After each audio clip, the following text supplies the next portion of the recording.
नमस्कार, आप सभी का स्वागत करता हूं अपने YouTube चैनल सुरेंद्र सिंह बोरा में। साथियों, इस समय जो है कि एक महत्वपूर्ण खबर आ रही है और एक तेजी के साथ विभाग की तरफ से कि जिसकी अपेक्षा नहीं की जाती थी वो खबर आ रही है प्राथमिक शिक्षक भर्ती को लेकर के। जिस खबर की अपेक्षा हम किसी को नहीं थी वो खबर आज विभाग की तरफ से दी गई है। एक तरीके से ब्रिज कोर्स अभ्यर्थियों के लिए बहुत अच्छी खबर है, ब्रिज कोर्स प्रशिक्षितों के लिए इतनी बहुत ही अच्छी खबर है। मैं ये कह सकता हूँ कि जो खबर आई है कि बेसिक शिक्षा भर्ती में शामिल नहीं हो पाएंगे ब्रिज कोर्स अभ्यर्थी। और दूसरी जो खबर, उसी में दूसरी खबर की हेडिंग पढ़ेंगे तो बेसिक शिक्षक भर्ती में ब्रिज कोर्स अभ्यर्थियों को मौका नहीं।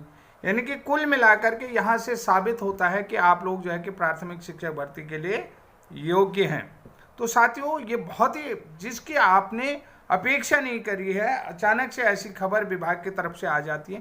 ये आप लोगों को पता है कि जैसा कि सभी तरीके से, और विभाग ने क्या कहा है ये आप लोगों को सभी को बता देता हूं कि सबसे पहली बात कि जो वर्तमान में भर्ती प्रक्रिया चल रही है तो विभाग के अधिकारियों की तरफ से ये कहना है कि जो वर्तमान शिक्षा भर्ती प्रक्रिया चल रही है तो उसमें प्रचलित जो सेवा नियमावली उत्तराखंड राज्य की प्रारंभिक शिक्षा सेवा नियमावली 2012 के प्रावधानों के अनुसार कराए जाने के निर्देश जारी हैं।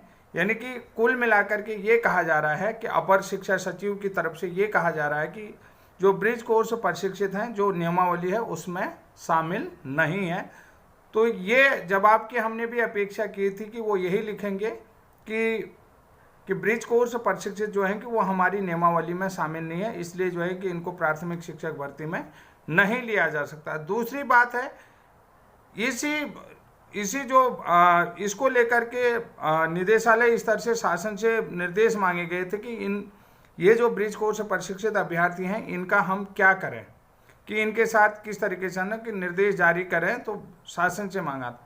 तो शासन की तरफ से सबसे बड़ा जवाब ये आ गया है कि आप लोगों को पता है कि जो ब्रिज कोर्स प्रशिक्षित अभ्यर्थी हैं वो जो वर्तमान में प्रचलित नियमावली उत्तराखंड राज्य की प्रारंभिक शिक्षा सेवा नियमावली है तो उसके प्रावधानों में नहीं है, तो इसलिए जो है इनको भर्ती में नहीं लिया गया। तो दूसरी तरफ निदेशालय के अधिकारी ने भी ये बताया है कि बीएड शैक्षिक अर्हता को सर्वोच्च न्यायालय ने समाप्त कर दिया है, तो इसलिए जो है कि बीएड ब्रिज कोर्स टीईटी प्रथम योग्यताधारी अभ्यर्थियों को इस भर्ती में शामिल नहीं किया जा सकता, यानी कि ये लोग अयोग्य हो गए, सीधी सी बात है। तो साथियों, सबसे बड़ी बात आप लोगों को मैं ये बता देता हूं कि ये जो वर्तमान में भर्ती प्रक्रिया चालू है या जो भर्ती प्रक्रिया चल रही है इसमें बैकलॉग शामिल है, समझ रहे, पिछली भर्ती के पद भी शामिल हैं। यानी कि बैकलॉग भर्ती सबसे बड़ा चीज़ है कि तो बैकलॉग की अगर भर्ती इसमें शामिल हैं तो इसमें पुराने नियमों के अनुसार भर्ती करवाई जा सकती है। यानी कि पूर्व के नियमों के अनुसार ही बैकलॉग के जो भी पद है, बैकलॉग में जो भी पद है तो उसको पूर्व के नियमों के अनुसार भर्ती प्रक्रिया में शामिल किया जा सकता है। ये आपको सबसे पॉजिटिव खबर तो ये है कि यानी कि ये जो वर्तमान भर्ती है तो इसमें इन्होंने ये लिख दिया है कि ये सेवा नियमावली में नहीं है, प्रारंभिक शिक्षा सेवा नियमावली में। तो इसमें स्पष्ट बता देता हूँ कि बैकलॉग के पद शामिल हैं, बैकलॉग में आप लोगों ने आवेदन किया था, तो यानी कि इसमें पुराने नियम बैकलॉग के जो भी पद है, माननीय हाईकोर्ट नैनीताल में अभी मनोज पांडे वाला जो केस है तो उसमें जो है कि पुरानी जो भर्ती है तो वो पुराने नियमों के अनुसार ही होगी, बैकलॉग शामिल है, तो इसमें आप लोगों ने आवेदन किया है, भले ही वर्तमान में नहीं किया। दूसरी बात है कि ये भी कहा गया कि देवेश शर्मा वाला केस से ब्रिज कोर्स अभ्यर्थी जो है कि प्रभावित हैं, ये विभाग कह रहा है। तो सबसे पहली बात मैं आपको ये बता देता हूँ कि देवेश शर्मा वाला जो केस होता है वो 2021 में स्टार्ट होता है, जबकि ब्रिज कोर्स न्यूनतम क्वालिफिकेशन एनसीटी द्वारा निर्धारित न्यूनतम क्वालिफिकेशन 31 मार्च 2019 में कंप्लीट कर ली गई।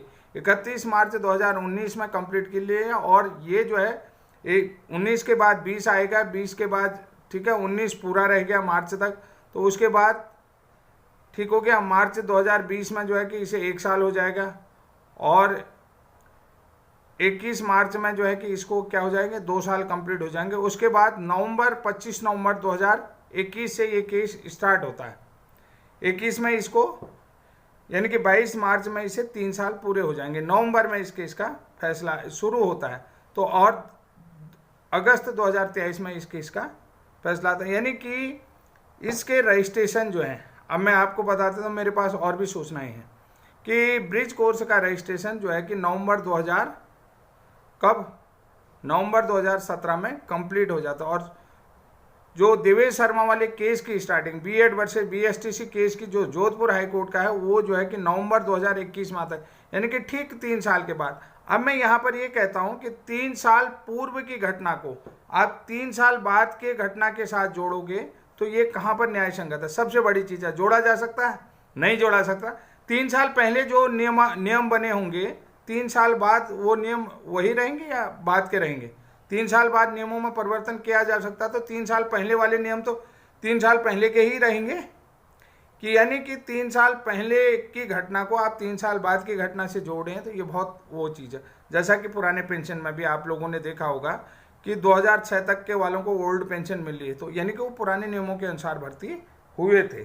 आप लोगों को ये भी मालूम है। अब दूसरी बात यह है कि जो पुराने नियम होते हैं और पुराने नियमों में नए नियम लगाओगे तो ये न्याय संगत है? नहीं है ना। कि भैया जो पुराने ओल्ड पेंशन पाने वाले लोग हैं उनमें जो है कि न्यू पेंशन स्कीम लगा दोगे तो कहाँ वो लोगों के साथ न्याय होगा? नहीं होगा ना। ये बहुत बड़ी बात है, ये बहुत बड़ी बात, यहीं पर इस चीज़ को समझना है। कुल मिला करके जो ब्रिज कोर्स का रजिस्ट्रेशन है वो 7 साल पहले हो गया और देवेश शर्मा वाले केस का फैसला 7 साल बाद आता। 7 साल पहले के नियम अलग होंगे और 7 साल बाद के नियम अलग होंगे, ये सबसे बड़ी चीज़ हो गया।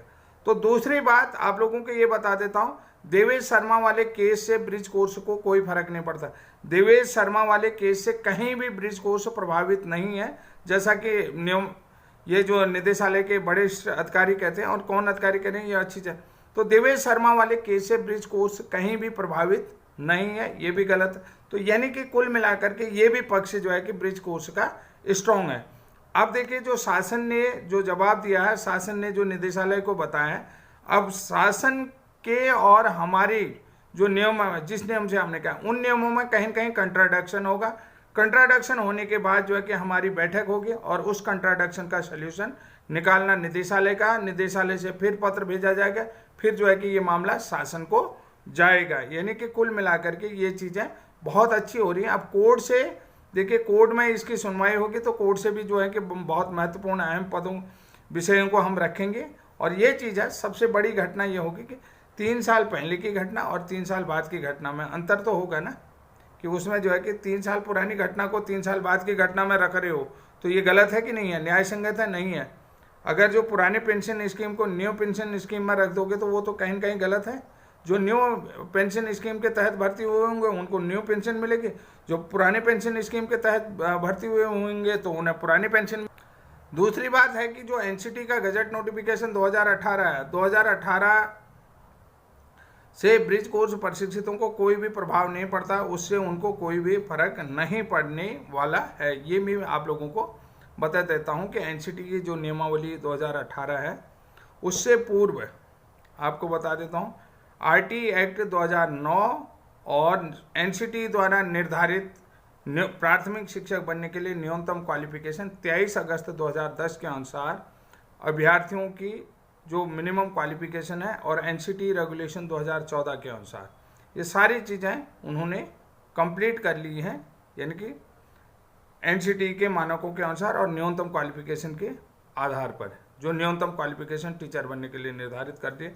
तो इसलिए जो है कि ब्रिज कोर्स को इन जो भी डायरेक्शन दिए गए, जो भी महत्वपूर्ण बिंदु आज अखबार के माध्यम से आप लोगों तक दे रहे हैं, तो इनसे कहीं भी प्रभावित नहीं है, यानी कि इससे आप सीधे खरे निकल जाएंगे, कहीं भी इससे आपको कोई भी इफेक्ट नहीं पड़ने वाला। तो यानी कि कुल मिलाकर के जो भी निदेशालय से डायरेक्शन दिए गए हैं और जो भी सचिवालय से जो भी जांचें आई हैं, जिन बिंदुओं पर कहा गया, क्योंकि अनुभाग में जो है कि सेक्शन ऑफिसर से मेरी बात हुई तो उन्होंने कह दिया कि भैया आप नियमावली में हैं ही नहीं तो आपको कैसे शामिल किया।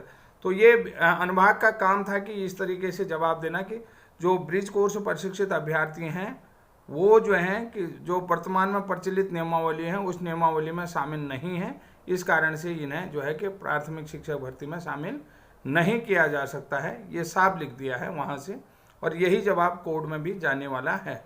और जो निदेशालय के वरिष्ठ अधिकारी हैं उन्होंने कह दिया कि भैया ये देवेश शर्मा वाले केस से प्रभावित है। देवेश शर्मा वाला केस जो है कि वो 7 साल बाद है, हमारा जो नियमावली बना, हमारे लिए जो नियम बने वो 7 साल पहले बने। समझ रहे हैं? सीधी सी बात मैं आप लोगों को ये बता दूं, हमारे लिए जो नियम बनाए गए वो 7 साल पहले बनाए हैं, और देवेश शर्मा वाला जो केस है वो 7 साल बाद है। तो इसको भी आप लोगों को समझना। दूसरी बात है, प्राथमिक शिक्षक नियमावली 2012 के अनुसार भर्ती प्रक्रिया चल रही है।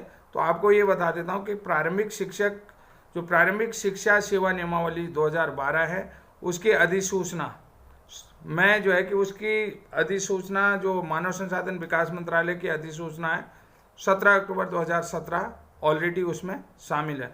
उस अधिसूचना के शामिल होने से भी आप लोग जो है कि इसमें शामिल हो सकते हैं। यानी कि कुल मिलाकर के जो 2012 की नियमावली है उसमें आप लोग योग्य थे, यानी कि फुल क्वालिफिकेशन के साथ शामिल थे।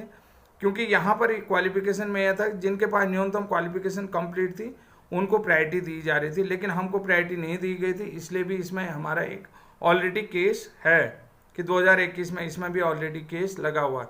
तो प्रारंभिक शिक्षक सेवा नियमावली 2012 के अनुसार भी हम लोग पूरी तरीके से इसमें योग्य हैं और हम लोग इसमें शामिल हैं। कुछ महत्वपूर्ण बातों को आप लोगों को ध्यान में रखना पड़ेगा। सबसे बड़ी चीज़ है कि जो सुप्रीम कोर्ट का फैसला है, सुप्रीम कोर्ट के फैसले से हम लोग कहीं प्रभावित नहीं है। सुप्रीम कोर्ट का फैसला 7 साल बाद है, हमारा नियम 7 साल पहले है, ये भी चीज़ है। और देवेश शर्मा वाला जो जजमेंट है हमने 31 मार्च 2019 में कंप्लीट कर लिया। वो जो है कि 3 साल बाद की घटना से हमें जोड़ें, 3 साल पहले की घटना को 3 साल बाद की घटना से जोड़ रहे हैं। हमने 7 साल पहले अपनी न्यूनतम क्वालिफिकेशन कंप्लीट कर लिया। कोर्ट जो है कि माननीय सर्वोच्च न्यायालय 7 साल बाद जो है कि न्यूनतम क्वालिफिकेशन को बता रहा है, उसके लिए निर्देश दे रहा है, उसके लिए फैसला दे रहा है। ठीक है, यहाँ पर भी हो गया। एनसीटी के गजट नोटिफिकेशन 2018 से हम कहीं भी इफेक्टेड नहीं है, वो हमारे नियमों के अनुसार ही नहीं है। ठीक हो गया। दूसरी बात, जो उत्तराखंड की प्रारंभिक शिक्षक सेवा नियमावली है 2012, उसमें हम पूरी तरीके से एलिजिबल हैं। और चौथी बात आप लोगों को बता देता हूं, जो ये वर्तमान में भर्ती प्रक्रिया चल रही है इसमें बैकलॉग के पद शामिल है। और बैकलॉग में जो है कि जो भी भर्ती आप लोगों की आई थी, पिछली जो भर्ती आई थी उसमें आप लोगों ने आवेदन किया था, इसलिए भी आप लोग इसमें शामिल होने के लिए पूरी तरीके से योग्य हैं। तो साथियों, आज की ये महत्वपूर्ण जानकारी थी। आज के लिए इतना ही। तब तक के लिए जय हिंद, जय उत्तराखंड।